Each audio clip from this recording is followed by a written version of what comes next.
క్రైస్తవ పిలుపు అంటే అదే.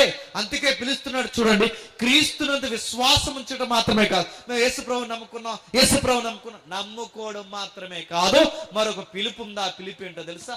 మాకు ఆశీర్వాదాలు లేకపోయినా పర్లేదు, శ్రమ ఉన్న ఆయన్నే మేము నమ్ముతాం. ఇది అసలు ఆశీర్వాదం.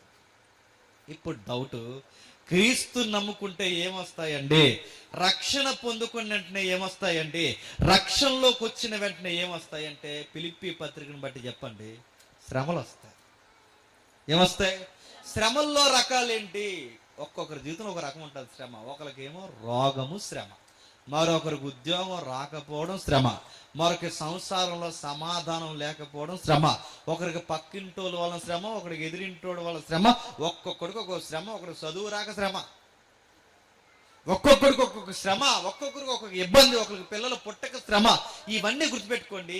క్రీస్తులోకి వచ్చిన తర్వాత ఇవన్నీ ఒకేసారి పోవండి. రుద్దడానికి, మెరుగు పెట్టడానికి ఇంకా గ్రావిటీ పెంచుతాడు.